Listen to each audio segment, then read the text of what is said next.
Dans ce souvenir du futur et plus encore dans ce souvenir de l'au-delà, on fait, beaucoup référence à Teilhard de Chardin. On parle bien sûr beaucoup de Jung, mais on fait aussi référence à Teilhard de Chardin et sa notion de point oméga. Donc on a sous-titré le dernier livre, Passeport pour Oméga. Et c'est intéressant parce que la pensée de Teilhard de Chardin, qui était une pensée, chrétienne, hein, c'était un prêtre, jésuite, c'était aussi un scientifique, un paléontologue. Elle fait écho à ce qu'on a en Orient, en Inde, avec la pensée de Sri Aurobindo, qui nous parlait d'un double mouvement en fait qui s'effectuait de manière, conjointe, c'est-à-dire à la fois un mouvement de spiritualisation de la matière, c'est-à-dire un mouvement ascendant, et à la fois un mouvement de matérialisation de l'esprit. Et donc il y a cette conjonction qui se fait, hein, entre cette descente et cette montée, et cette conjonction elle se fait au niveau de l'homme, bien sûr. Nous sommes le pont, comme on le dit aussi dans les dialogues avec l'ange, qui est une référence importante pour nous. Et donc, la pensée de Teilhard de Chardin fait écho à celle de Sri Aurobindo, parce qu'elle nous parle de ce mouvement perpétuel qui a lieu en permanence et dont l'aboutissement, qui est aussi le point focal et le point attracteur en fait de tout ce mouvement-là, donc est ce que Teilhard de Chardin appelait le point oméga. Donc c'est le point de fusion finalement de toutes les consciences, c'est un processus dynamique d'évolution des consciences qui donc se sont exprimées à travers toutes les formes de vie et d'existence pour retourner à la source finalement.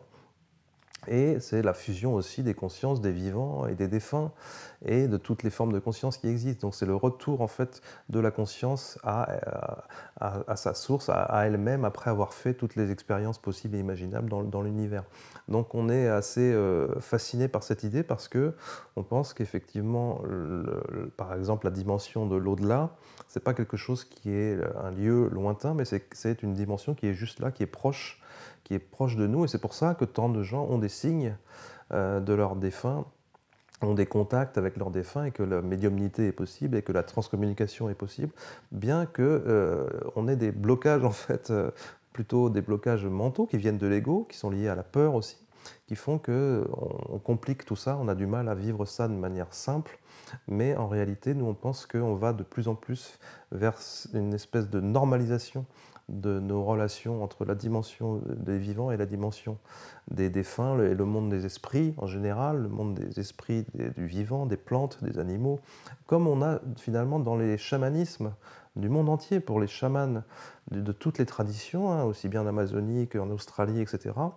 Le monde de l'invisible, il est rempli des esprits de la nature, il est rempli des esprits des plantes, des esprits des animaux, et tous ces esprits communiquent avec le chaman dans des états de transe ou pas forcément. Et il est aussi rempli de l'esprit des défunts, c'est-à-dire que tout ça, c'est un seul et même monde. Mais même au-delà de ça, il y a aussi dans les visions des chamans ce que nous, on appelle des ovnis, des extraterrestres. Parce que pour eux, tout ça, c'est une seule et même réalité. Ça ne fait qu'un, encore une fois. C'est une réalité unique dans laquelle toutes ces formes d'existence-là se manifestent. Et ça, c'est complètement fascinant. Parce que pour un chaman, justement, il y a des esprits d'êtres qui viennent d'ailleurs, qui viennent d'autres dimensions, qui viennent d'autres planètes, etc. Tout comme il y a des esprits des animaux qui vivent avec nous. Donc on est en train, nous, scientifiques, enfin, en tout cas occidentaux, matérialistes, d'accorder de plus en plus de crédit à ces visions du monde, de comprendre que ce n'est pas forcément simplement de l'illusion ou de la pensée magique, mais que c'est peut-être effectivement comme ça que le monde fonctionne. Et je pense qu'on va vers de plus en plus de surprises dans ce domaine-là, parce que finalement, il se peut bien que tous les chamans de toutes les traditions du monde entier disent les choses telles qu'elles sont, décrivent vraiment le monde tel qu'il est. Et ça, c'est quand même assez fascinant.